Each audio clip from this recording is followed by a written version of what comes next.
बहू, इतना दिखावा भी मत करो कि आईना ना देख सको। सुबह 8:30 बज रहे थे। जैसे ही नवीन अपने कमरे में से नाश्ता करने के लिए निकला, मम्मी आप समय पर नाश्ता कर लीजिए। मेरा क्या, मैं लेट भी करूँगा तो कोई दिक्कत नहीं होगी, पर आपकी उम्र ऐसी है कि वक्त पर नाश्ता करना चाहिए।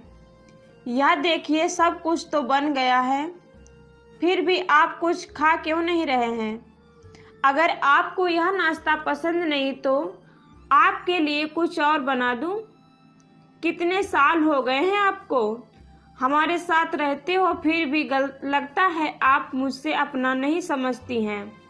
रूपम जी नवीन को देखते हुए अपनी सास सुनीला से कहती हैं। नवीन पहले पत्नी की बात सुनता है, फिर अपनी माँ से कहता है, माँ इतनी अच्छी बहू मिली है, फिर भी हर वक्त आपका मुंह लटका हुआ रहता है। अब यह दिखावा तो हो नहीं सकता, क्योंकि यह दिन रात आपको पूछती रहती है, फिर भी आपके चेहरे पर खुशी नहीं रहती। आखिर क्यों? अब इससे ज़्यादा कोई बहू क्या करेगी? छोड़ो, मुझे नाश्ता दे दो, मुझे ऑफिस के लिए देर हो जाएगी। फिर नाश्ता करके नवीन चला गया। नवीन के जाते ही रूपम राजू से बोली, राजू टेबल पर बस दलिया रहने दो और बाकी सभी चीज़ों को उठाकर रसोई में रख दो। और हाँ, दोपहर में मम्मी और पापा जी के लिए दाल रोटी बना देना। रात में हमारे लिए पनीर की सब्जी और उनके लिए आलू की सब्जी बना देना। ज़्यादा कुछ बनाने की ज़रूरत नहीं है। काम के ना काज के दुश्मन अनाज के।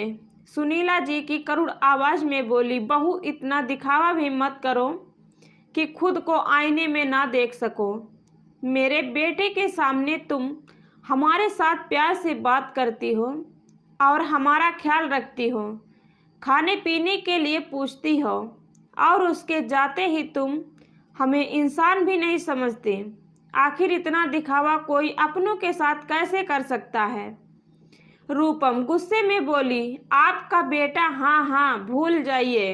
एक समय था जब वह आपका बेटा था, अब वह बस मेरा पति है। इतने साल तो बेटे ने सेवा की, अब क्या चाहती हैं? जिंदगी भर बस आपके पीछे घूमते रहें। अगर ऐसा था तो उसकी शादी क्यों की? हर वक्त घर में मनहूस की तरह मुंह फुलाकर घूमती हैं, और जब बेटे से बात करती हैं तो खुश होकर बात करती हैं। अगर बेटी इतनी ही प्यारी है तो क्यों नहीं चली जाती उसके पास? हमारा भी पिंड छूट जाए। सुनीला जी बोली, हाँ बहू, अपने बेटे के पास जब हमने तुम्हें पसंद किया था, हमसे घोर गलती हुई, जिसका पश्चाताप पिछले 6 साल से हम कर रहे हैं। और बेटी से तो मैं इसलिए अच्छे से बात करती हूँ ताकि उसे एहसास ना हो कि उसके भाई और भाभी हमारे साथ बस दिखावे का रिश्ता कर सकते हैं। आज जो तुम दिखावा कर रही हो, कल को तुम्हारे बच्चे भी तुम्हारे साथ वैसा ही ना करे, बस यह सोचकर घबराती हूँ। रूपम बोली, आप कोई महादेवी नहीं है कि कहीं कोई गलत फहमी तो पाल नहीं ली कि मैं यहाँ बैठकर आपके प्रवचन सुनूंगी। खाना खाना है तो खाइए, वरना जाकर सो जाइए। आपसे समझदार तो पापा जी हैं, जो मिलता है चुपचाप निगलते हैं और चलते बनते हैं। इतना कहकर रूपम फोन पर बातें करते हुए चली गई। लगभग हर रोज की यही कहानी थी। नवीन के सामने रूपम अपने सास ससुर की चिंता का दिखावा करती, पर पीठ पीछे उससे सीधे मुंह बात तक नहीं करती थी। नवीन ऑफिस से आता, माता पिता से हाल पूछता और चला जाता। माँ बेटे को परेशान देखकर उसे कुछ कहती नहीं, पर ऐसा नहीं था कि उसे कुछ दिखाता नहीं था। थोड़ी देर बाद सुनीला जी के पति किशोर बाबू बाहर से आए और चुपचाप बैठ गए। दलिया खाने लगे। वह बोली, आखिर रोज रोज आप यह कैसे खा लेते हैं? किशोर बाबू बोले, और कोई चारा है? रिटायरमेंट के बाद मैंने तुम्हें कितना समझाया था कि गांव चलें, पर तुम्हें था कि नहीं, बेटे बहू के साथ रहेंगे। अपमान के व्यंजन मुझसे खाए नहीं जाएंगे और लोगों के सामने दिखावे के लिए मुस्कुराता हूँ ताकि उंगली मेरे संस्कारों पर ना उठाई जाए। उनकी बात सुनकर वह और रोने लगी तो किशोर बाबू उन्हें समझाते हुए बोले, अच्छा ठीक है, अब मैं रो मत, अब चलो घर में ही थोड़ा टहल लो, क्योंकि अगर शुगर की दवाई ज़्यादा लेनी पड़ी तो उस पर भी बहू की तुम्हें 2 बात सुननी पड़ेगी। इतना कहकर किशोर बाबू सुनीला जी को हाथ पकड़कर घर में ही टहलाने लगे। तभी उनकी बेटी नेहा का फ़ोन आया। पापा, आप लोग कैसे हैं, कोई दिक्कत तो नहीं है? किशोर बाबू बोले, नहीं नहीं बेटा, हम बिल्कुल ठीक हैं।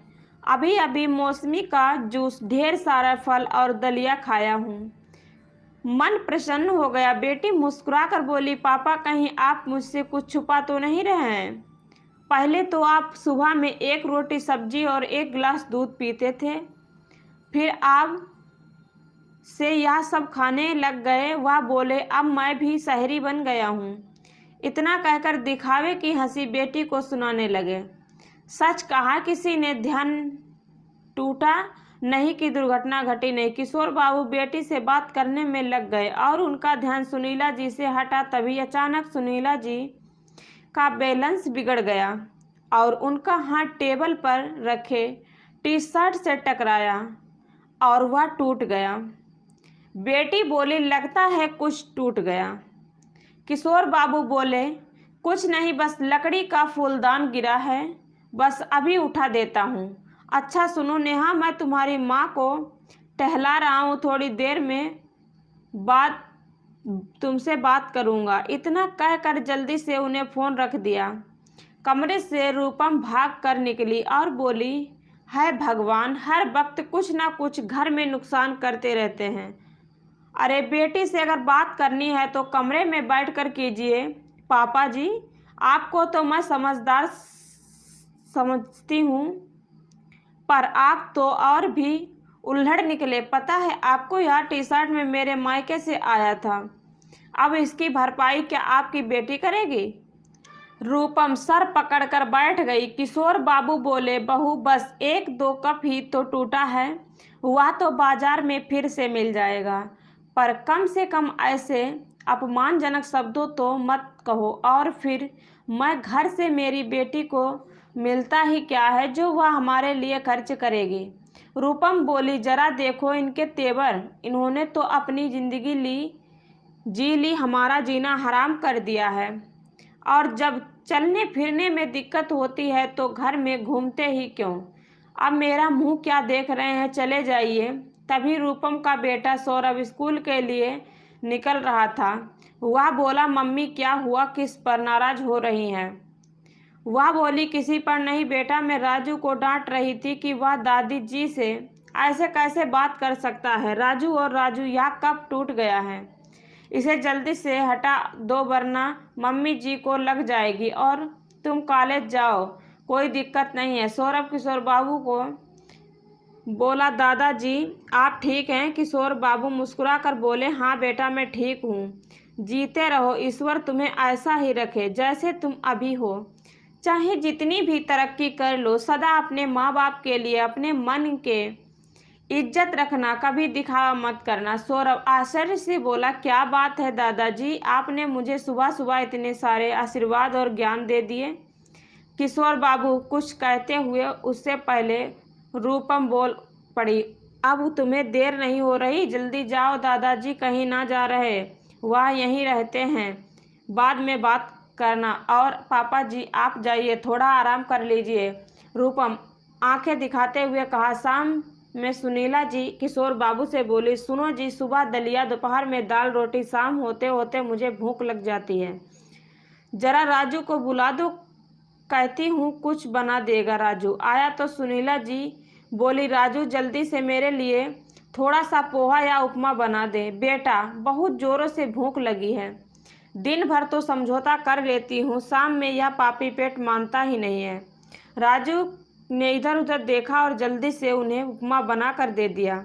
थोड़ी देर बाद रूपम घर आई। खुशबू लेते ही बोली, राजू क्या तूने कुछ बनाया है? राजू ने बता दिया। रूपम बोली, बिना मुझसे पूछे कुछ नहीं बनेगा, और अगली बार से अगर ऐसी गलती की तो अपना बोरिया बिस्तर समेट लेना। राजू चुपचाप रसोई में चला गया। अब सुनीला जी को घर से निकलती नहीं थी। किशोर बाबू कभी कभी नीचे टहलने के लिए निकल जाते थे। एक रोज किशोर बाबू अपने एक साथी भुवन बाबू के साथ बैठे बातें कर रहे थे। आजकल के बच्चे माता पिता के साथ भी दिखावे का रिश्ता रखते हैं। हमारे समय में यह तो नहीं था। पत्नी का भी यह मान नहीं लगता था। समझ में नहीं आता क्या करूं। सोचा शहर में आकर रहूंगा तो उसकी तबीयत संभल जाएगी, पर वह तो और खबर हो रही है। भुवन बाबू बोले, बच्चों के साथ अगर रिश्ता अच्छा हो तो ठीक है, वरना दिखावे के रिश्ते में दम घुटने लगता है। कुछ माता पिता की मजबूरी हो जाती है, कोई दूसरा साधन नहीं होता है, पर जिसके पास साधन हो उन्हें ऐसे दिखावे के रिश्ते में नहीं रहना चाहिए, वरना यह जिंदगी पल पल मौत का एहसास दिलाती है। किशोर बाबू बोले, भुवन बाबू बुरा ना मानो तो एक बात कहूँ, मैंने सुना है आप भी वापस गांव जा रहे हैं। भुवन बाबू बोले, अब आपसे क्या छुपाना। रिटायरमेंट के बाद बच्चों ने ऐसा दिखाया कि उन्हें मेरी ज़रूरत है ही मेरी चिंता है, पर 2-3 साल में ही सहारा दिखावा पानी की तरह बह गया और आईना साफ हो गया। आज तक मेहनत करके बच्चों का पेट पालता रहा, अब कुछ साल थोड़ी बहुत मेहनत अपने लिए करूँगा। जो रूखी सूखी मिले कम से कम स्वाभिमान से जी लूँगा। इतना कहते कहते भुवन बाबू की आंखें भर आईं। किशोर बाबू बोले, भुवन भाई और कुछ मत कहिए, मैं सब समझ गया। सोचता था कि मैं भी कहीं एक अभागा पिता हूँ, पर लगता है ना जाने दुनिया में कितने ही ऐसे माता पिता होंगे जो बच्चों के दिखावे में अपनी ज़िंदगी नर्क जैसी काट रहे हैं। आपने तो हमें रास्ता दिखा दिया, अब मैं भी इस दिखावे की ज़िंदगी को नहीं जीना चाहता। फिर दोनों ने कुछ निर्णय लिया और अपने अपने घर चले गए। आकर किशोर बाबू ने सुनीला जी को पूरी बात बताई। सुनीला जी बोली, मेरी जो हालत है, क्या गांव में आप पर बोझ नहीं बन पाऊंगी? वह बोले, वहाँ हम एक दूसरे पर बोझ बनेंगे, पर यहाँ अपने बच्चों पर बोझ ना बने। यह दिखावे और जिल्लत की रोटी खाकर भी हम भूखे ही रह जाते हैं। वहाँ तुम मेरा और मैं तुम्हारा ख्याल रखेंगे। और आज भी गांव में कम पैसे और बिना दिखावे के 2 रोटी और अपनापन मिल जाता है। उन दोनों ने नेहा को फ़ोन किया और इस 6 साल की पूरी घटना उसे बताई। नेहा जब भी वह 2 दिन के लिए आती थी, उसे एहसास ही नहीं होता था कि उसके माता पिता को कुछ दिक्कत हो गई है। नेहा बोली, इतना दिखावा आखिर क्यों? क्या भैया भाभी ने यह नहीं सोचा कि कल को उनके साथ अगर यह सब हो तब क्या वे खुद को आईने में देख पाएंगे? पिता बोले, बेटा हम बहुत थक चुके हैं इस दिखावे की ज़िंदगी से, अब हम गांव में रहेंगे। बेटी बोली, पापा बिल्कुल सही फैसला लिया आपने, क्योंकि मैं भी आपको यह नहीं बोलूँगी अगर कभी मेरे घर वाले मुंह से आपके लिए कुछ गलत शब्द निकल गया तो मैं खुद को कभी माफ़ नहीं कर पाऊँगी। इससे तो अच्छा है वहीं आकर आपकी देखभाल कर लूँगी। मैं नहीं चाहती मेरे माता पिता पर किसी का एहसान हो। अगले ही दिन किशोर बाबू ने नवीन से कहा, बेटा अब हम गांव जाना चाहते हैं। नवीन बोला, अब यह क्या नया नाटक लगा रखा है? रोज़ सोचता हूँ आज कुछ अच्छा होगा, पर अच्छी भली तो ज़िंदगी चल रही थी। फिर क्या बात हुई? किशोर बाबू बोले, बेटा जीवन भर तो तुम लोगों के लिए ज़िंदगी चलता ही रहा, अब ज़िंदगी को चलाना ही तो नहीं चाहते, हम ज़िंदगी जीना चाहते हैं, और वह भी बिना दिखावे। हमने तो तुम्हें दिखावे का प्यार और सम्मान दिया, फिर यह दिखावे का मान सम्मान हमारे हिस्से में क्यों आया? कभी सोचना इस बारे में रूपम बोली, सुनिए, आप क्यों इनके साथ ज़बरदस्ती कर रहे हैं? हमने तो अपनी तरफ से कभी कोई कमी नहीं छोड़ी। सुनीला जी बोली, हाँ बहू, सही कहा तुमने। बहुत दिखावे का ना मान सम्मान दिया तुमने, पर इतना भी दिखावा मत करो कि आईने के सामने खुद को ना देख सकूं। किशोर बाबू बेटे से बोले, अपने साथ लाया तो बहुत कुछ था, बस स्वाभिमान लेकर जा रहा हूँ, बाकी तो कुछ सब कुछ पर यहीं छोड़ कर दिया। अब जो बचा है उसे लुटा नहीं सकता। चलो सुनीला, एक बार फिर से जिंदगी शुरू करते हैं, पर इस बार किसी का मोह नहीं होगा। इतना कहकर वो नए सफ़र पर निकल पड़े। पुराने लोगों ने बाहें फैलाकर उनका स्वागत किया। वह प्रेम दिखावी नहीं था। जैसे ही किशोर बाबू अपने पहुँचे, उन्होंने देखा बेटी पहले से गांव में पहुंची हुई है। माँ के आने से पहले उसने घर की पूरी साफ सफाई, सारा सामान व्यवस्थित कर दिया था। ऐसा होता है माता पिता के लिए सच्चा प्रेम। जहाँ कुछ पाने की चाहत नहीं होती है तो दिखावा भी नहीं होता है। बेटी को दिखती ही नहीं ससुराल जी फूट फूट कर रो पड़ी। बेटी ने गले लगाकर माँ को वही पुराना हौसला दिया जो कभी सुनीला जी को गांव में शामिल मालिश वाली मिल गई, जो रोज जाकर उसके हाथ पैर की मालिश करती थी। धीरे धीरे उसके स्वास्थ्य में सुधार होने लगा और बची हुई जिंदगी पटरी पर आने वाली थी। मित्रों, हम भूल जाते हैं कि दिखावा पछतावा होता है, जो पल भर आंखों के सुकून देता है, पर जैसे ही सच्चाई आईने के सामने आती है सब साफ नजर आता है। अपने अपनों के साथ कभी दिखावे का रिश्ता मत करिए, क्योंकि आईना झूठ नहीं बोलता। आपको यह कहानी कैसी लगी तो कमेंट शेयर लाइक जरूर करना। चैनल पर नए हैं तो सब्सक्राइब जरूर करना। धन्यवाद दोस्तों।